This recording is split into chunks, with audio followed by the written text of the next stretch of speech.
Ya, Assalamualaikum warahmatullahi wabarakatuh. Perkenalkan, nama saya John Robinson S, mahasiswa ilmu komunikasi kelas A semester 7.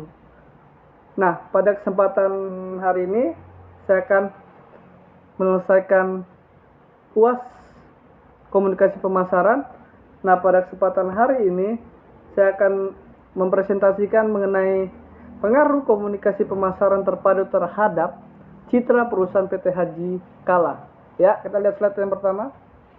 Nah, di dalam perkembangannya, komunikasi pemasaran juga memasuki era globalisasi. Seperti sekarang ini yang kita ketahui menjadikan persaingan dunia usaha semakin kompetitif atau berdaya saing, yang berakibat atau mengakibatkan setiap perusahaan untuk menjadi pemenang dalam memasarkan produknya. Dalam artian, setiap perusahaan ingin memasarkan produk yang terbaik sehingga minat pemasaran atau yang ingin membeli atau yang sering dikatakan konsumen itu merupakan salah satu bagian dari kekuatan pasar saat ini, di mana mereka yang memegang peranan penting dalam menentukan pilihan dan memutuskan pembelian produk yang dibutuhkan. Dalam artian, si penjual atau si perusahaan menawarkan produk, kemudian dilihatlah ke konsumen apakah produk ini bagus atau enggak. Itu tergantung bagaimana cara Anda berkomunikasi di dalam pemasaran, sehingga konsumen ingin membeli barang Anda, dan itu akan menjadi keuntungan atau income di dalam perusahaan Anda. Nah, makanya perlunya sistem pemasaran yang baik, sehingga di dalam salah satu langkah untuk memasarkan produk di dalam komunikasi pemasaran itu harus dilakukan satu langkah strategi yang dilakukan dalam perusahaan, yaitu dengan menyusun suatu rencana yang komprehensif atau secara tertata rapi dan menyeluruh, disertai kebijaksanaan untuk dijadikan sebagai pedoman dalam implementasi rencana. Dan dalam artian di dalam menyelesaikan atau menggunakan strategi yang baik, dia harus memiliki tata cara atau komprehensif peraturan cara-cara untuk memasarkan produk sehingga konsumen mau membeli produk Anda. Ya, kita lihat slide selanjutnya. Ada dua faktor internal dan eksternal. Faktor yang mempengaruhi komunikasi pemasaran terhadap citra perusahaan. Dari faktor internal, yang pertama, penilaian kinerja yang kompeten di dalam perusahaan yang baik, yang dimana itu disusun dengan baik dari segi ketepatan waktu, segi kinerja, dan sebagainya. Yang kedua, mengkoordinasikan dengan baik di dalam perusahaan antara pimpinan dan karyawan, yang dimana pimpinan dan karyawan harus bersinergi dalam perusahaan sehingga mereka melakukan sebuah rencana pemasaran yang baik dan koordinasi yang baik, sehingga mereka melihat bagaimana sikap dan etika yang baik dalam berkomunikasi menghadapi klien atau pelanggan yang baik.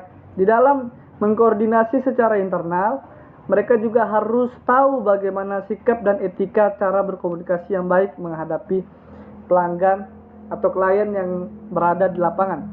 Faktor yang eksternal ada dua subpoin. Yang pertama, persepsi masyarakat terhadap perusahaan itu dalam menjalani perusahaan itu dengan baik. Nah, bagaimana caranya? Persepsi itu adalah pandangan masyarakat terhadap perusahaan ini. Maksudnya dalam artian dari segi mereka lihat ini layanan ini di dalam hal pemasaran, layanan ini baik atau buruk gitu loh. Nah, poin yang kedua, pelayanan dalam berkomunikasi dengan baik terhadap pelanggan sehingga pelanggan atau klien lebih mudah memahami Anda dari cara Anda berkomunikasi dengan baik, yang dimana Anda dalam pelayanan atau memasarkan produk yang guna untuk menarik perhatian atau pelanggan sehingga membeli produk Anda, itu harus menggunakan cara komunikasi yang baik dan bisa dimengerti oleh konsumen, sehingga Anda harus mudah atau melakukan secara sederhana bagaimana cara berkomunikasi yang baik sehingga konsumen tertarik dengan produk Anda. dan produk Anda dibeli oleh konsumen, dan Anda sebagai perusahaan mengalami keuntungan atau income dari hasil penjualannya. Nah, untuk selanjutnya kita lihat di slide selanjutnya, kerangka pemikiran digunakan dalam komunikasi pemasaran. Ya, kita lihat. Ada 3 dalam kerangka yang kita gunakan dalam komunikasi pemasaran. Nah, yang pertama, komunikasi pemasaran terpadu atau X. Secara umum, kita harus memiliki advertising yang baik, sales promotion, atau pelayanan promosi yang baik.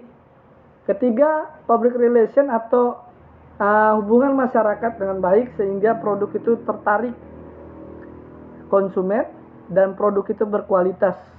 Atau bisa juga dilakukan dengan cara direct marketing atau mendatangi langsung orang tersebut guna mempromosikan produk Anda. Yang ketiga, interaktif. Anda sebagai marketing atau sebagai penjual, Anda harus berinteraktif, maksudnya ajak ngobrol dia dengan nyaman, kemudian sehingga pelanggan tersebut mau membeli produk Anda, sehingga itu menjadi sebuah income bagi perusahaan Anda. Yang kedua, dari citra perusahaan, yaitu personality, reputasi perusahaan itu juga dilihat. Bagaimana customer atau konsumen mau membeli produk Anda juga harus dilihat reputasi perusahaan Anda, apakah baik atau buruk atau sebagainya. Karena itu menjadi acuan dalam hal customer atau konsumen untuk membeli produk Anda. Yang kedua, nilai, value, dan corporate identity. Itu juga harus dilihat, guys. Jadi secara nggak langsung, ke 4 subpoin ini juga menjadi tolak ukur kita. Yang pertama, personality, reputation, value, corporate identity. Itu juga harus menjadi salah satu citra perusahaan yang mengangkat dan secara nggak langsung membuat konsumen itu tertarik dengan produk Anda. Yang dimana perusahaan Anda baik, kinerja Anda baik secara internal, eksternal, dan di mata masyarakat perusahaan Anda baik sehingga produk Anda lebih terkenal, atau yang disebut yang lebih terkenal, yang bisa dikatakan oleh masyarakat umum, bisa dikatakan produk Anda menjadi branding di mana-mana, sehingga orang tertarik membeli produk Anda, dan konsumen akan mengajak konsumen-konsumen lain membeli produk Anda sehingga menjadi sebuah keuntungan yang sangat besar. Oke, yang terakhir, kepuasan konsumen. Kepuasan konsumen itu penting, yang dimana kita juga harus memiliki layanan yang baik, produk yang baik, cara berkomunikasi yang baik itu juga penting dalam untuk kepuasan konsumen, sehingga produk yang Anda beli, produk yang Anda jual, konsumen beli, sehingga itu tidak menjadi sebuah kerugian bagi konsumen, dan konsumen merasa senang dengan produk yang Anda janjikan. Oke, kita lihat slide yang berikutnya. Nah, contoh penjualan mobil Toyota pada PT Haji Kala cabang Palu dalam 4 tahun terakhir. Kita lihat, guys. Nah, dalam 3 tahun terakhir target penjualan cukup meningkat, sehingga pada tahun yang keempat itu mengalami tingkat penjualan yang sangat signifikan daripada tahun sebelumnya, dan sudah direncanakan sistematika yang baik sehingga pada saat di pemasaran produknya di mana bagus, pemasarannya tepat, maka tingkat penjualan pada produk mobil Toyota PT Haji Kala meningkat, dan pada tahun yang keempat itu sangat signifikan sehingga membuat perusahaan mengalami keuntungan atau income yang berlebih, yang bagaimana pemasaran yang baik sehingga ia bisa menghasilkan keuntungan. Nah, pada kesempatan hari ini kita belajar bahwa komunikasi pemasaran terpadu sangat berpengaruh positif dan signifikan terhadap perusahaan apapun. terutama perusahaan PT Haji Kalah, dan juga mempengaruhi citra perusahaan yang positif dan signifikan terhadap kepuasan pelanggan pada PT Haji Kalah Cabang Palu.